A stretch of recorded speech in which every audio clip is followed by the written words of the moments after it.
Jonathan, 2 years ago we had the Vail Time Trial where some guys used road bikes, some guys used time trial bikes. Can you tell me a little bit, how does the decision arrive to what kind of equipment the riders will use? Well, I mean, how we do it is, Robbie Ketchel, who is our head of sports science, he actually uses a quantitative program that he wrote himself using computational fluid dynamics and basic physics to determine sort of what the best combination of weight / aerodynamics, where you should make that compromise, and then we go with his recommendations. We're using our setup's a little different probably than everyone else's is here. We're actually using a road bike, but it's one of the Aero road frames, but we've put full TT bar setups and everything else. So we're coming out, basically we've essentially got a full TT setup, but at 7.2 kilograms, so it's not far off.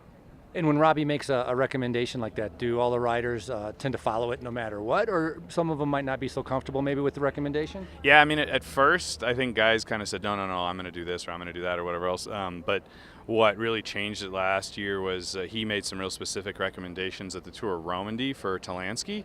And, nobody really knew who Talansky was at that point in time, and Andrew ended up getting second to Brad Wiggins by like 2 seconds or something in this really hilly up and down time trial. And we feel like a lot of that was because we really nailed the equipment choices, and so from that race on, everyone's pretty much listened to what Robbie has to say. They like the results. They'll follow the lead on that point, huh? Exactly, yeah. First of all, there's a pragmatic side to cycling equipment where we can't always bring every piece of equipment we'd like to have for every rider. But obviously we knew that this was going to be a really big race for TJ, and we're looking for this to be kind of our premier event in America. So TJ has kind of the full boat as far as equipment goes. He has his race time trial bike, which we used at the Tour de France, with a disc and a special front wheel, special tire, and we have his spare time trial bike here as well.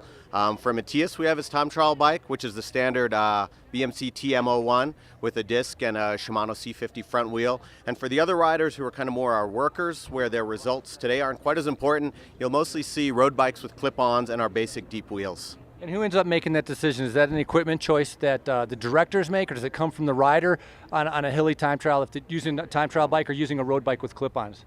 Well, we've always found that the best decisions are one that are made by the group, so everyone kind of understands what we're doing and why we're doing it. So it was a group decision between the mechanics who kind of had to bring the material mostly from Europe, the directors who have to kind of organize the team as a whole, and then the riders who also have different assignments for the day. We have a few riders where their job today is basically not to be on the first page of the results, but to take it as easy as possible and still be ready to help TJ with anything that could happen on Saturday and Sunday. The race isn't over for us, so those guys still have a job to do.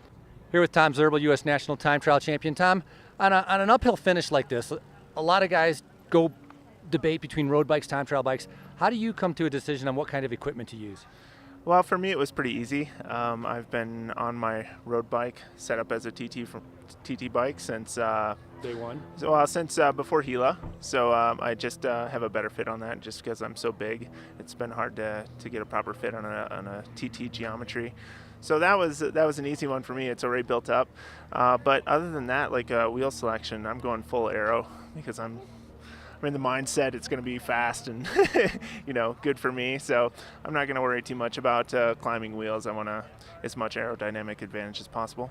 And how has the decision to go with the road bike with the TT bars, how is that an advantage for you compared to being on a time trial bike? How's that helped you? Again, it's my position on the bike is closer to my power position.